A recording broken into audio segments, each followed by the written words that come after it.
It is now recording. Welcome everybody. This is Heather Riggs with the New England Museum Association. I am here just outside of Boston, Massachusetts. I want to welcome everybody, and everybody is putting in the chat feature where they're typing in from. Using the chat feature will be also one of those ways that we will be communicating with Betsy and Alexander. Or you can also use the Q&A option if you want to do the pop-up panel there if you have any questions at all throughout the Lunch with NEMA. So I would like to introduce Betsy Loring. She is head cat herder, is that correct? Sure. From exploring I changed my title a lot. From exploring exhibits and engagement. And then Alexander Goldowsky will be joining us later on. He's actually on vacation right now, so he was going to try to find some Wi-Fi connection while he was out camping to join us. So hopefully he'll be able to log on a little bit later. Today's session is being recorded and will be available on the NEMA website later on this afternoon. If you happen to miss any of our webinars or Lunch with NEMAs, feel free to check out our calendar of events on the NEMA website, and it will give you a link to our YouTube page. We do like sharing that information, or if you want to share it with your colleagues, we love that too. So I'm actually going to turn it over to Betsy to get going. So she'll be talking about low tech, no tech, live action role games for public audiences. This is kind of a follow-up from last month's Lunch with NEMA that was a little bit more on the tech side. So Betsy, I'm going to turn it over to you now. Cool, thank you. All right, we're going to try. I did a rehearsal of screen share. It will work. Fingers crossed. And then slideshow, play from start. All right, Heather, are you seeing the full screen? Yes, you are good to go. I'm so happy. So as Heather said, this is the sort of second part of an ad hoc two-part series that just kind of worked out through serendipity. This was originally proposed as a conference session proposal, and this seemed like a better way to do it. And I also just have to say thank you to Heather and to the entire NEMA staff who are always rocking it on making this so easy and seamless. They're like ducks, really calm on top and little paddling furiously below, I think. So let me introduce the two speakers. Hopefully there will be two speakers. As Heather said, Alexander Goldowsky of Interact LLC. And I worked together at the EcoTarium for many years. And Alexander is on a camping vacation, and I'm hoping he finds Wi-Fi to join us. I'm Betsy Loring. I have my own firm called Exploring Exhibits and Engagement, and I'm an exhibit planner. I'm based in Massachusetts, and I tend to specialize in STEM-based interactives for science and children's museums. I do a lot of staff training on evaluation-driven prototyping. And Alexander has a somewhat similar background, but hopefully he will join us and let us hear a little more. So a little quick overview of the agenda today, so you know where we're headed. I'm going to touch briefly on last month's Lunch with NEMA, very briefly. And then I was going to kick it over to Alexander, so either he or I will go through his slides, putting a little bit of a framework around where we think role-playing games fit within other sort of deep engagement offerings, how those kinds of offerings can layer in with other exhibits and program offerings from museums. Then we're going to switch over to me, or we'll stay with me, either way, to walk through a specific paper-based game that we created 2008 to deal with a local Worcester crisis, which was we had an invasive beetle come into town that resulted in the removal down through the stumps for 30,000 trees in the city. It was highly controversial. So this game was a way of kind of convening some conversations. Then we'll talk a little bit about lessons and reflections from our experience, and then hopefully leave some time for Q&A. So last month's session was by a group called Gigantic Mechanic. I'm hoping one or two of those folks is on here today. Their session was called Learn Out Loud, bringing history to life through live action role playing. You do not need to have heard that session at all to understand anything going on today, so don't worry about that. But I do think there are a lot of really interesting parallels between last month's presentation and ours, and so I would urge you to find an hour to go back and listen to the recording if you can. So as I said, there were a number of similarities and differences between the two games, but it really, to me, my mind, those differences were pretty surface. The Vox Pop game, which was the game created by Gigantic Mechanic, just checking that that wasn't Alexander, pardon my distraction. The game happened to be targeted to a classroom audience. Our Beetle Battle game was more for a general adult audience, but that's kind of happenstance. The Vox Pop game used digital game aids.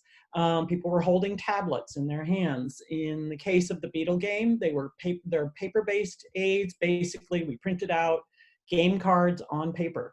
The Vox Pop game happened to be about history. The Beetle one was about science-based issue, not entirely science, but it had a science theme to it. In the Vox Pop game, people were playing a specific character, and in the Beetle game, we happened to give people a little more choice about how they, played a character or just spoke for somebody. But the similarities is what I find really interesting. In both cases, the play was in person. These were in-person conversations. So even though Vox Pop relied on a lot of tech, the actual players were real learners in the same room with each other, or you could imagine them being in the same Zoom room. The characters that people played are real people in both cases. And in both cases, you're dealing with really complex issues that have multiple perspectives. So even though the Beetle issue had to be informed by science, it really, the solutions to the Beetle issue had to be informed by human values, by economics, by politics, by practicality. And in both cases, there were goals that really were about helping the players develop certain scholarship or ways of thinking. So I'm going to pause for 1 second. Heather, do we see if Alexander is on? I'm not seeing him yet. He might be, if he's camping, that might be an issue. He's camping? This is why I keep checking my phone. I'm having all sorts of issues getting on, may or may not be able to solve.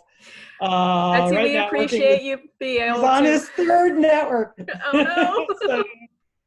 So, you know what I might do, Heather, is how about I change it up and switch forward to the end of his stuff, and then we can go back to his at the end. Why don't we do that? See if I always like doing these things on the fly anyway.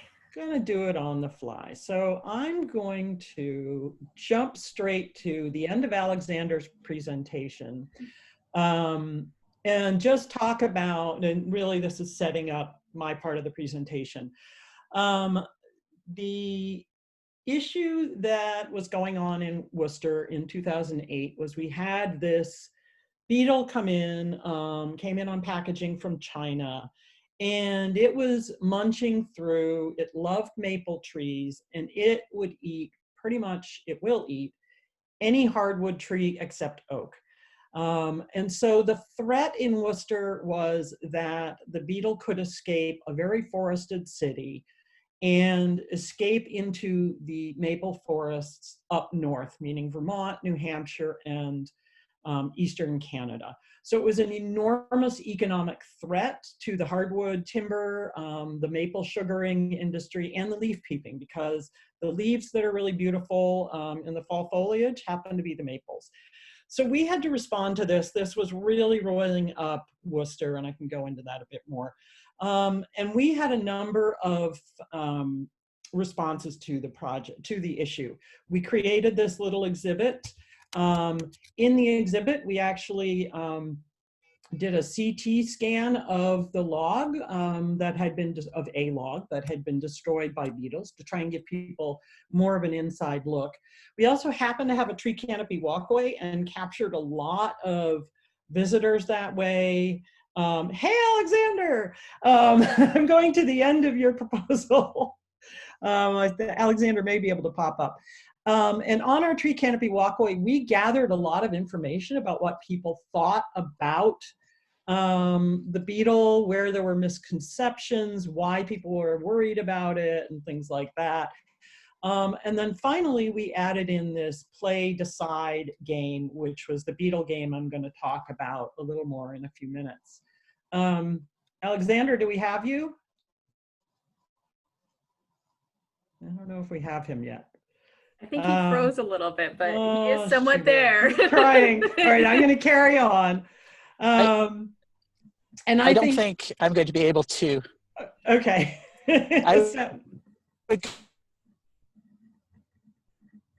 Okay. Yeah, I think he's out. out. Right, I think he's out. All right, so I'm going to carry on, and hopefully we can go back to some of Alexander's slides to talk about another example of this, sort of layering on a game that's really deep on this, but obviously can't involve a lot of people, and layering it on to a lot of different museum offerings. So one of the first things we did, we had a colleague named Maureen McConnell. If anybody's ever worked at the Museum of Science, you may have crossed paths with Maureen McConnell.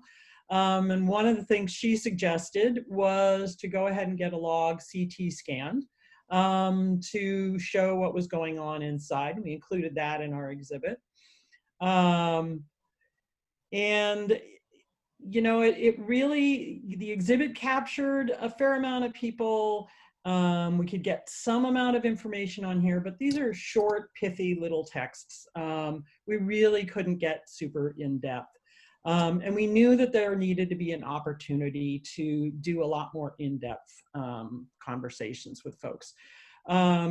So we hit upon the idea of a role-playing game, and by hit upon, I mean Maureen McConnell, again, had learned about a particular game structure that we used, and I'll go into that a little bit more. But I wanted to talk, again, hearkening back to what was going on in the last month's session and this month's session. Jenny Lynn and Greg Treffry from Gigantic Mechanic talked about, in role-playing games, there are certain common factors. And I've never seen this before, and it really excited me because this was true of our beetle game.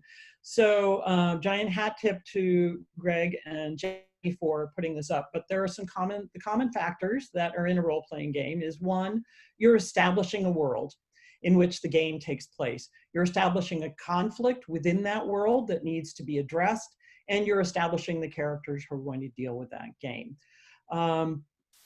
But as I was thinking about it, I realized there was another common factor, that there are two levels of goals. There are levels of goals for the participants as players within the game, sort of the point of the game. And there are also goals for the participants as learners. And so let me explain that a little bit. If you're playing Dungeons and Dragons or some sort of a recreational game, your goal in the game is to defeat whatever the foe is, or to make it to a certain destination. Within the history game, the Vox Pop game, the idea was, I believe, to either win a debate or to craft some legislation. And in the game, the Beetle game, the goal of the game was to agree on a specific policy or an action plan to deal with the issue.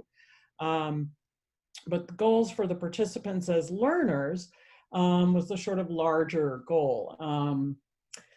If you're playing a recreational game, your goal for playing a game is social bonding. And that social bonding could be for a role-playing game, but you can also accomplish social bonds playing Parcheesi or Scrabble. In the game that was discussed last month, the idea was to get people using historical thinking skills. So this is that helping people learn habits of mind. And in the case of this science-based issues game, the idea is to think about deploying science to deal with a complex issue using the lens of human values. And as I mentioned, Maureen McConnell, who now retired, but former museum professional, had learned about this game through the European Network of Science Centers and Museums. And the game is called Play Decide. Its website is playdecide.eu, and I will put this website up several more times. And you can go on the web and find this. You can use this as a framework for creating your own games. And I will go into this a little bit more in a minute. So as I said, this particular game was dealing with this inch-long beetle. It's very pretty. It even has blue feet that don't really show up on this. But this was sort of setting the scene for the game. In this case, as the folks from Vox Pop said, we had a world. In this case, the world was Worcester in 2008. We had a conflict that was that these beetles were a threat to all of the native maples throughout the entire Northeast. And there was an effort to cut down 30,000 trees in the city of Worcester to protect these native maple forests, for which the people having the trees cut down got no compensation whatsoever. They just got decreased property values and they lost shade and beauty. The characters, as I said, are real people, and I will go into that in a second. But to establish more why people got so confused, this hole that you see in a tree is really the evidence that you saw of a beetle. Smaller than a dime, it's about the size of a pencil hole, and people really couldn't understand why you had to cut down a tree to do it. We had the worst infestation ever in the US. And the trees really looked like they were shot up by bullets. The federal beetle eradication people had never seen such a bad infestation. But if you can tell, this tree is still putting out green leaves. It doesn't know that it's on death's door. And even some of these sites have healed up. So why on earth do you need to cut down the tree? And this is where the CT scan came in. And we put this in the exhibit. We also showed this at the beginning of the game. And I'm gonna play this for you just to show you, watch some of these holes. As you can see, it's almost like watching the beetle chew its way through the tree. The beetles live inside a tree for either 11 or 23 months of their lives. So once they're in there, pesticide is not going to reach it. And this really helped people understand why this beetle, even though the outside evidence was so thin, why it was so very destructive. So as I said, the basis of this game is this play-decide game. It was created when the EU was forming, and there were countries with a whole variety of stances on very complex science issues, whether that was plastic pollution or climate change or genetically modified food. I would encourage you to go look on this website. There are about 350 games already up there, or you can go ahead and create your own. They're in multiple languages based on who's had the chance to translate them. And I would just urge you, it really is worth going into looking around on this website just to see, maybe download a game and play it with a few people just to get a sense of how the game is structured. But I will be walking through that. And I would say it's all science-based games, but having watched last month's webinar, I'm convinced that this structure works just as well for historic issues. I think it's any issue in which there are multiple human values that have different takes on a particular topic. And to give you a little more about the game, the basic structure is it's a 90-minute game. It's played in 3 stages, each about 30 minutes long. The Play Decide website suggests ages 13 and up. But Alexander and I discussed this, and we're both feeling like you could write based on how you would write the game. You could easily see this working for middle school. I could even see, if you picked your topic carefully, you could do older elementary kids as well. It's designed for 4 to 8 players, but we never ran a group that small. If you have more players, you simply break it up into tables, and each table is its own self-contained game. The equipment, as I mentioned, this is paper-based. You're creating all of the cards and the paper assets that people need to play the game. So you're just printing them out, or your players are printing them out. You need pencils and pens for the players and Post-it notes. And that's really all you need to play the game. It is kind of helpful to create an orienting video or slideshow. We showed that CT scan, and we kind of set the context of how the beetle got to the US, and we're able to talk about biodiversity and how a monoculture in urban trees let the beetle get out of hand. So, you know, you might want to create something like that, but again, it's kind of optional. So now I'm going to go forward and walk through the different parts of the game. Do not try to worry yourself about reading all of these pieces. I'm simply putting this up to give you a view of all of the paper assets that you create for the game. The first thing that everybody in playing the game gets is a placemat. This is simply a piece of paper on 11 by 14 sheet of paper. And it contains pretty much everything that the players are going to need to remember how to play the game. So up in the upper left-hand corner, there are reminders about the rules for conversation. This is really about active listening, speaking your truth, but listening to other people's truth, looking for common ground, expecting unexpected results. Below that are the 3 steps of the game, or the 3 game phases, which are called study, discuss, and decide. And then on the bottom are going to be, again, people are trying to come to an agreement about an action plan or policies. So at the bottom, the players have the 3 action plans written for them to refer to.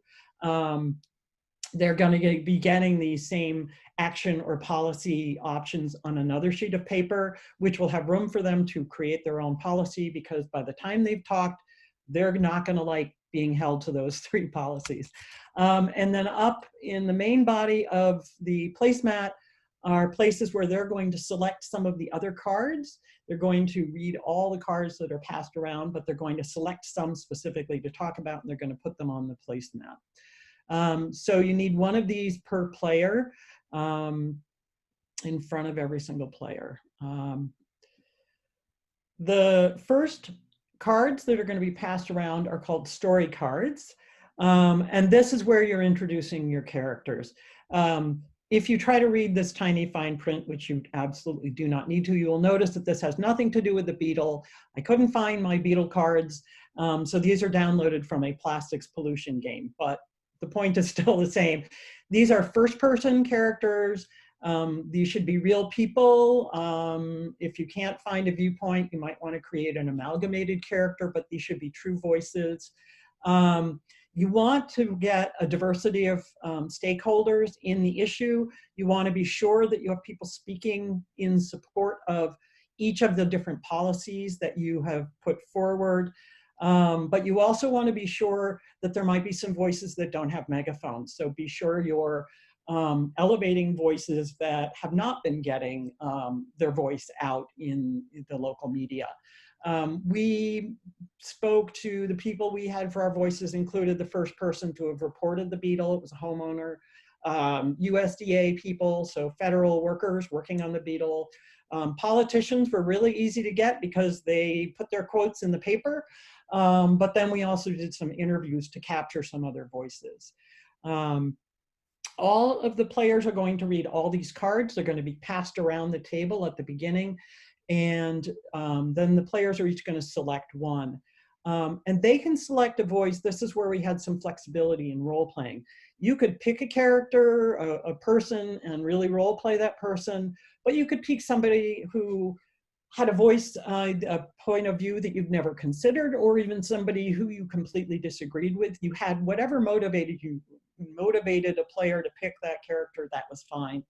And you'll need about 8 to 10 unique cards per every table. Hi, Alexander. Let us know in the chat if you can join us.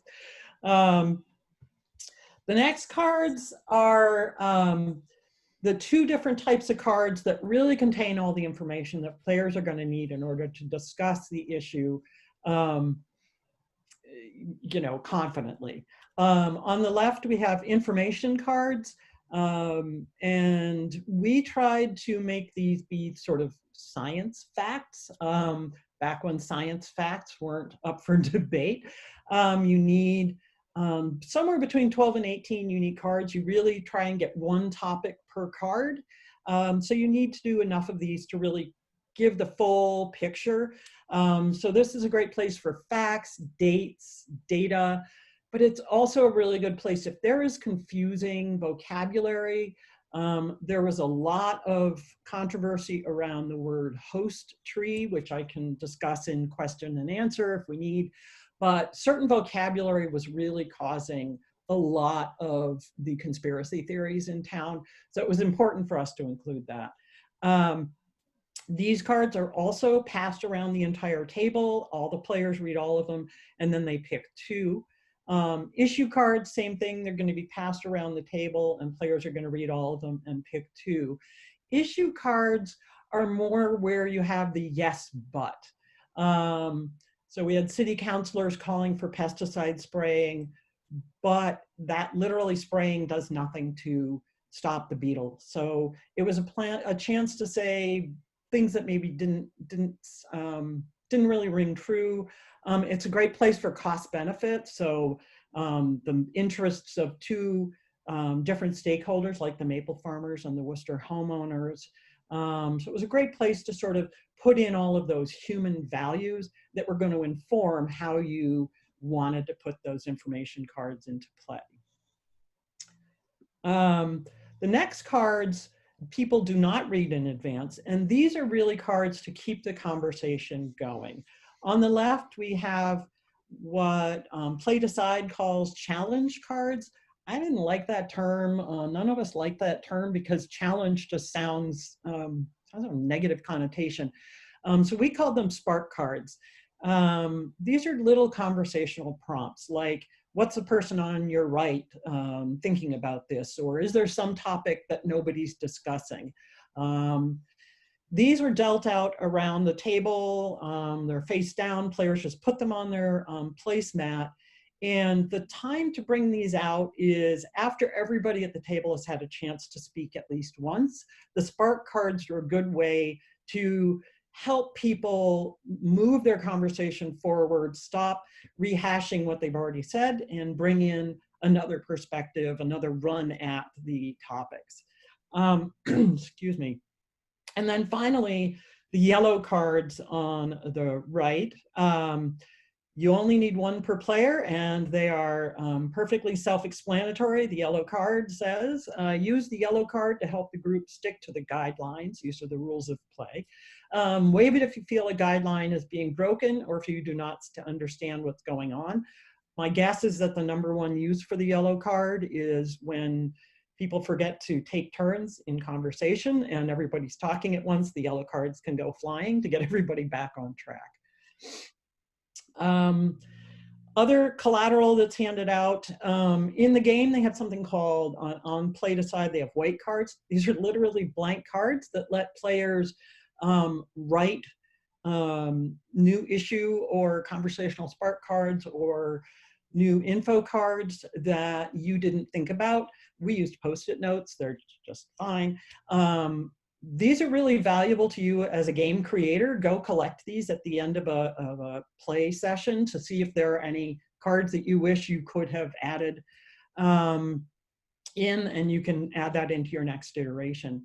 On the right are sheets that Play Decide calls cluster sheets. These are entirely optional, but they're a great place for the group to start to gather their thoughts, to see if The conversation is coalescing around certain themes or clusters.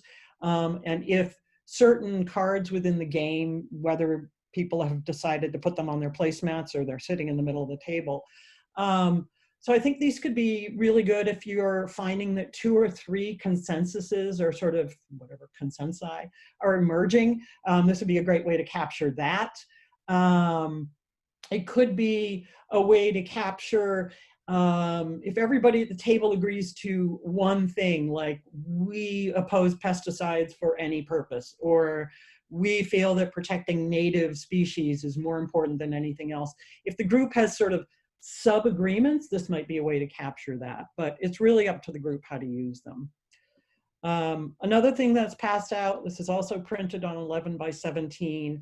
The game calls for you to hand one out to everybody, but boy, you're printing a lot of paper, so a few on the table is helpful. These are just visual instructions. They literally reiterate the same instructions that are on the placemats, but it's in visual form because this came out of Europe where people had multiple languages. And I'm going to use this to go through how the game is played. So number 1 just shows how you lay out the table. Number 2 is really the pre-game play. This is where you're explaining how the game works, being sure everybody understands the sort of rules of operation. 3, 4, and 5 are the actual gameplay. Before you launch into those 3 gameplays, it could be wise to have a step 2.4, sorry, 2.5. Boy, I'm getting distracted, sorry. Have a stage 2.5 where you take a straw poll. What is everybody feeling about this topic right then and there? It's an option. I think it could be really cool to do this and then have people record that, because what you've got now is an embedded evaluation. You can see how people voted at the beginning of the game and how they voted at the end to see whether the game had an impact on how people thought, which might be a really handy story for funders. Number 3 is really the first phase of the gameplay. This is the study phase. People are handing around all the story cards, the info cards, and the issue cards, reading all of them, reading the policy actions that are in the placemat, and then picking the cards that they want to talk about. Number 4 here is really stage 2 or phase 2 of the gameplay, where people are discussing. And I suggest, they say you can do free form. I think it's a really good way to be sure everybody has a chance to practice speaking and listening, to go around the table and have everybody speak once. And then for the next round of conversation, this is when that orange spark card comes into play to kind of get the conversation going again and see if people can coalesce around sort of creating some agreements on the way. Number 5 is where they're going to decide. So again, study, discuss, decide. And this is where people are actually going to vote to see if they've come up with a consensus. And then number 6 is the optional reporting out, which can be done online to playdecide.eu, or in our case, discussing what each table came up with the larger group. So the way that discuss happens are the last few pieces of collateral. Those actions or policy plan options that are on the placemat can be reprinted on a larger sheet. I think this is helpful for every player to have one of these sheets so that they can draft and play around with creating alternative policies or action plans. Pretty much every table will not feel satisfied. No matter how many policy actions you have, they're going to want to tweak them. We had 3 policies. The plastic game I downloaded had 5. I certainly wouldn't want to do more than that, but have plenty of room for people to craft their own. And then I think it's really wise to have one spare sheet of paper for the entire table, because people are going to be voting on all of these action plans. So for the ones that are created by the players, it's helpful to be sure that they have agreed upon language. So I think that one for the table is that people know what language they're agreeing to that they're going to be voting on. And then in the final step, there's a vote tally sheet. And people are going to, as I said, vote on every single one of the policies. And they're not just voting yes or no, or support, or not acceptable. They get to vote degrees of acceptability. So 1, 2, or 3 pluses for the support. So how strongly do you support an action, or how unacceptable is an action? 1, 2, or 3 minuses. And then at that point, you've kind of got a sense of how much the table is coming around to 1 consensus or 2. It could really be up to you whether you're going to require the players to come to a singular agreement, or whether they're going to be allowed to come up with a couple of agreements. Alexander, are you on? Do we have Alexander? I think so. We do. So would you like to go back? I skipped all of your sort of framework questions. Well, let's see how the discussion goes. And if it makes sense to go back to one of those, we'll go back. But... So brownie points for Alexander for jumping through a lot of hoops. So let me, it's tough. So let me go through lessons learned and some reflections, and then we'll have plenty of time for question and answer. And then if it makes sense to go through Alexander's slides, we will do that. Lessons learned. This really had super, super deep engagement. From my experience, it's probably one of the deeper levels of engagement. People really got into the conversation. They spontaneously would come up to us and talk about how enjoyable the experience was. No matter how angry they were about this topic, they came away feeling both heard and that they had learned new perspectives, they'd learned new things. They really, really, really found it a very satisfying experience. Yes, it does take 90 minutes. In fact, I would give 2 hours, because you want to do your preamble, your orientation, and you want time at the end for more conversation. We did run it sometimes 60 minutes, and the feedback we got was people really wished they could have had more time. We did not have an opportunity actually to run this with the general public very often, but we did do a lot of running, probably as much running it with volunteers and staff members as we did with the public. It was an amazingly effective way of helping volunteers and staff who are out on the floor and doing visitor-facing work to really understand the issue in depth, so they could bring the experience of this game to their practice, whether they were helping visitors engage with the exhibit, or they were on the tree canopy walkway, helping people, discuss the beetle out on the walkway. It really did improve their practice. So it was a great way of really deep staff training. So if you could find the 90 minutes to do it with staff and volunteers, I would recommend it. Some surprises. As I said, this got really deep engagement. We found that it actually brought out information that we'd never heard before.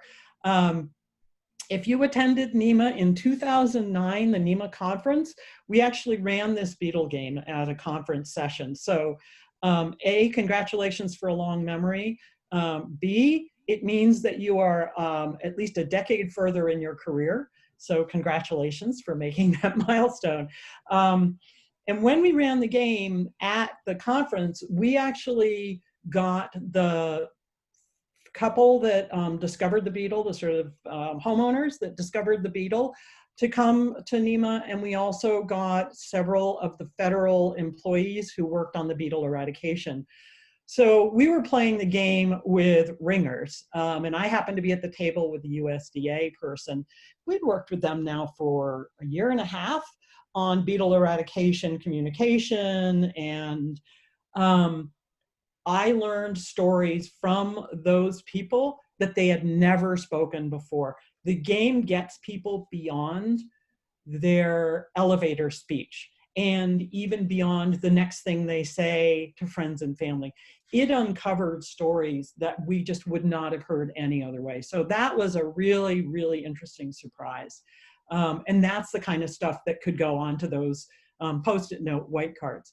The other surprise is that every table comes to a consensus, and they've gotten so involved that they are convinced, and my table was convinced too, that they have come up with the only possible reasonable policy or action that any reasonable person could have come up with.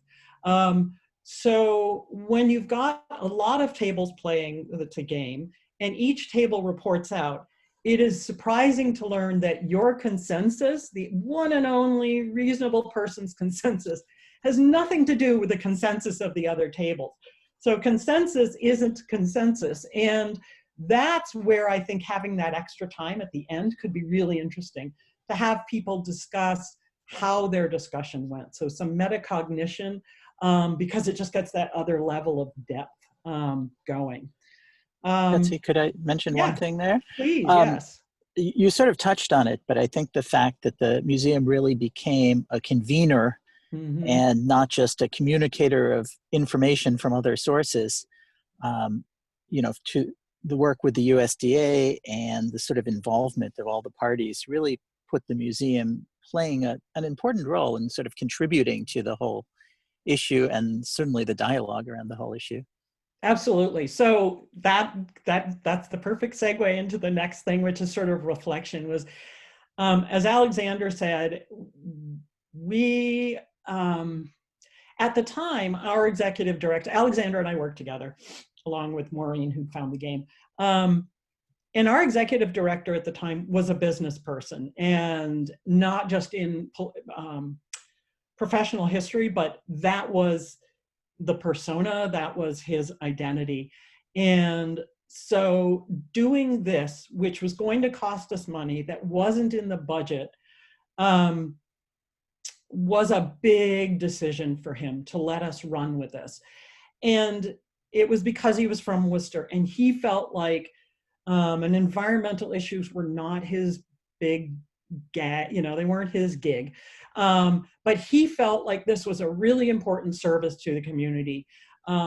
He really felt like this was terribly important. You have to remember this was 2008. So cutting down all the trees in somebody's yard and harming not just their shade, but their property value when the economy had cratered was a big deal. And so this really offered a way of taking a conversation that had an awful lot of heat and not a lot of light, and flipping that equation. So we had a lot more light on the conversation and a lot less heat.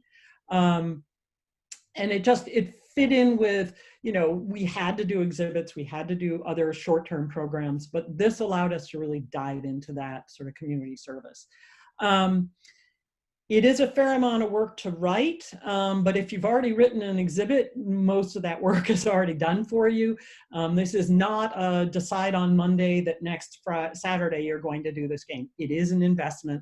The paper isn't expensive, but it is a lot of staff time to create. And the skills that go into making the game are this lovely hybrid of exhibit and education skills.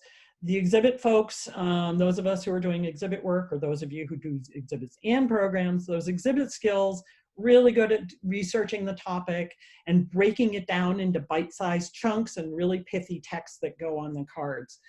The educators were critical to the creation of the game because they were hearing where the misconceptions were. They were the ones that understood that the word host tree was problematic. So that really informed the game. And then they're the ones that are really good at running the game, right? They've got those facilitation skills. And then as Alexander and I were talking about this, you know, where could this game go? Where could this fit into your offerings? You know, if last month's webinar got you really excited about a topic for which you would like to do one of those gigantic mechanic games with tablets and everything, that means you've got to do some fundraising unless you're calling in from a very large museum. Doing a paper-based game, you're not going to get as much information onto those cards as you could in a tablet, but this could be a really good proof of concept. play the game, get a lot of qualitative and quantitative data, and put it in a funding package to prove both to leadership and to funders that this could be a good investment. So this might be your gateway into one of those digital games. And then we thought about this in the COVID era. I think this game would work in Zoom. You could see, you'd have to get the paper packets to people, or people would have to print out the game assets. But you could see breaking people into their tables in different Zoom rooms and then bringing people together. I think it could work. And if anybody is going to try a game on Zoom and you need to do some practice play, you always, they talked about this last month, you always have to do practice play to iterate your game before you unleash it on the public. I, for one, would volunteer to be one of your practice players. So let's go to questions, and we'll see if it makes sense for Alexander to go back and do his slides. But thank you, everybody. And I put the Play Decide website on here again, so if you want to give it a look. So Betsy, I will admit, if I was in the office, I'd be pulling out a little sticker of the beetle that the USDA gave out during the conference. Because it's in my desk, because I never cleaned my drawers in my desk. So I definitely probably have one of those stickers in the office right now, because I definitely remember those stickers. Yeah. that they gave out. Exactly. So. Exactly. So. So if anybody does have any questions, you can go ahead and type them in the chat feature or the Q&A. So Martin mentioned that he has a giant light up beetle. That's right. Oh, I can't remember who made that. Somebody made that for an education program and they were going to throw it out. Wow, it's 4 feet long. It is, it's huge. It sounds really massive. Yeah, it was like a robot, I think. Marty, you'll have to remind us what it was. Yeah, because I'm thinking the premise of the games and stuff like that, to get people to start talking about different viewpoints, you know, misconceptions and stuff like that. I think it's definitely very viable in today's environment as well, to discuss some of these things. Exactly. And there's just something about chopping the information up into one card at a time that makes it, in some ways it's weird because nothing's put into context. You can read everything out of different order, you know, everybody's going to be reading the cards in a different order. But because it's not, you know that you're hearing all of it, well, sort of all of it. It's not you're not being fed certain set of information to lead you to a specific conversation. Mm-hmm. So are you getting some questions, or should we go back to Alexander's slides? Martin does say he has a proper question. How long is the rules phase? Oh, I think you could cover it in like 5 minutes. You might want to, if you were doing any kind of an introductory video or slideshow, it's worth having a 10 or 15 minutes then. So I would really want a 2-hour block or so. This is, if it's in person, this might be long enough that you'd have refreshments. Once upon a time, or in the future, if you actually are in person. So yeah, I think, the rules take 5 minutes to go through. Somewhere between 5 and 15 minutes. Cool. So looks like we have a quiet crowd tonight, which is fine. Okay. You covered a lot. I think this actually would be definitely something that you could move into Zoom or being online and stuff like that. So I think that would be there. I really think so. And again, if somebody wants to try it, you're going to have to run some test plays. So yeah. I'd love to do that. So if you're not being bombarded by questions, Alexander, you want to go through your slides? I can. Again, I think if people have questions, that's great. But one of the things clearly you touched on there is how these games sort of get people involved. And, it falls, as we were sort of doing some background and trying to analyze why this game worked so well in this context, we started thinking about, how all of these features. It was sort of right in the middle of games, simulations, and role-playing. And we, of course, had used quite a lot of simulations in various science exhibits. Anytime you can't have the actual phenomena there. So there's a lot of use of simulations, clearly, in any science museum. Games, maybe not so much, but when you do start adding that game layer, where people really have a goal, where they have a specific thing they need to do, I think that really, as Betsy said, got people engaged, involved, sort of bought into the whole process. And then the role-playing aspect as well, so that when people are sort of taking on these roles, even if it's, and especially perhaps if it's not their point of view to start with. So this sort of, it's not exactly a simulation. It has game elements, it has role-play elements, it's right in the middle there. And I think there was a question there. Do we want to jump to that? There is one. How many iterations of playtesting were involved in developing this game? Oh boy, as I said, this was 10 years ago. We do appreciate you talking about it. I think we sort of did a dry run ourselves. I'm trying to remember if we did one with like a couple of guinea pig staff. Honestly, I think our first play testing was either with staff or volunteers, so it was a couple of times. Yeah, it was only a couple of times simply because we were pretty intimately involved. We were pretty intimately aware of all of the key facets. If I were to go back today, I know I would add even more viewpoints in there. I don't think our environmental justice was all that strong at the time. But we kind of knew who all the major players were, and we kind of knew where the disconnects were happening. So it was only like a couple of times. And it's not hard to modify as you go forward. I mean, yeah. I think that idea of people being heard, you know, they may say, well, what about this? You can always say, that's great, we'll add it to the future version. Yeah, and that's where I love the Play Decide having those white cards or those Post-its notes so people can add things, because I think, as I said, there's something about the structure that just brings out stories that are in people's brains and in people's experiences that they haven't felt comfortable or just haven't shared. And you definitely need a topic. I think you covered this, but you definitely need a topic that has some level of, you know, importance, emotion, gripping aspect that people are going to buy into. Yeah.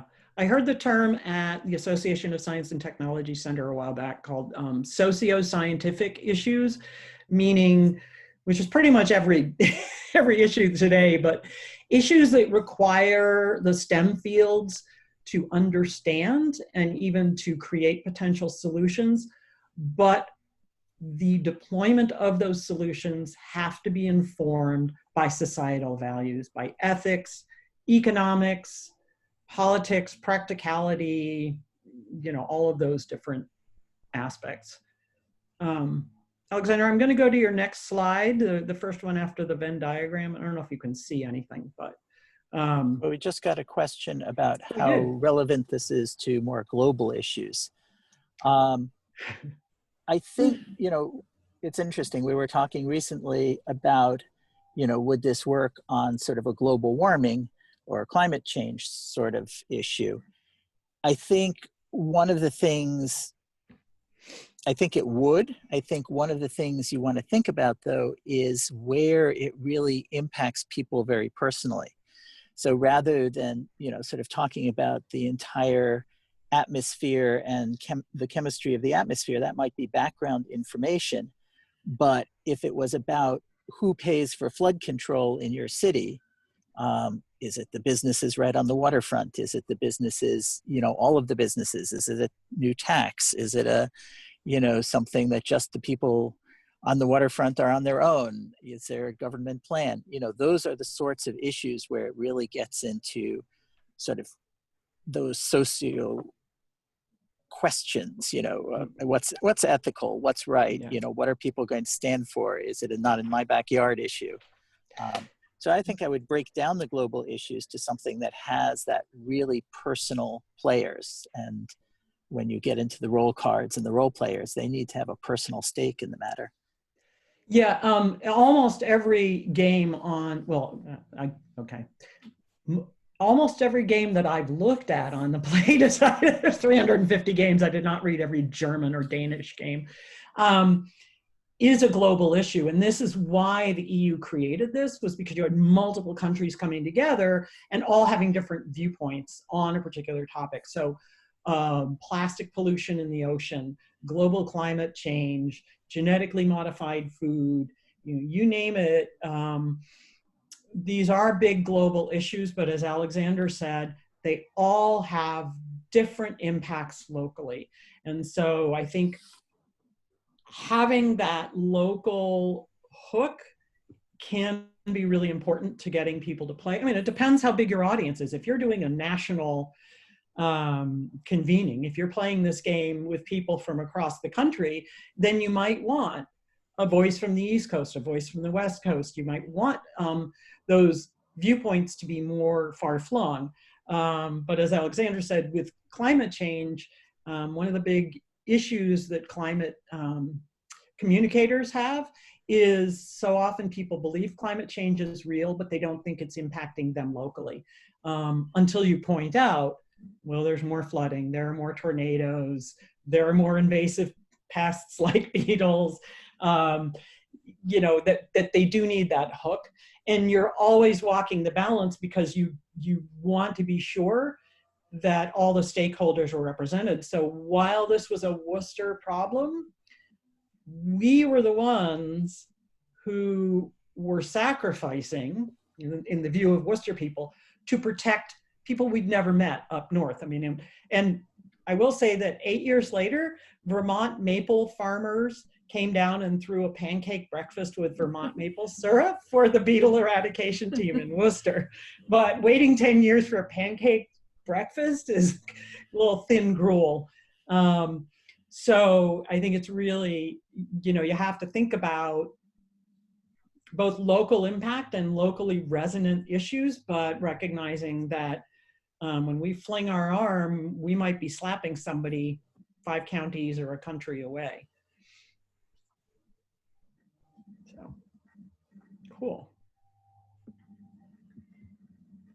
So it sounds like you definitely are inspiring people for future programming that they'll be working on. Does anybody have any follow-up questions since we are at the 1 o'clock hour? You can also reach Betsy and Alexander. Their information is linked on the NEMA website to contact them. Back to that. Cool. Well, thank you, everybody. I don't know if we have to give up the channel. You know, if anybody has other questions, I can stay around, but. Yep, I do want to thank Betsy and Alexander for joining us today and volunteering to give our lunch with NEMA. As always, if you have any requests for future programming that you would like to see as a webinar, town hall, or lunch with NEMA, go ahead and contact the NEMA staff and we could get that ball rolling for everybody. Yep, Scarlett put the future events. So we hope to see you, everybody, at a future NEMA event. Definitely take a look at the NEMA website for that information. So Betsy, Alexander, do you have any final words?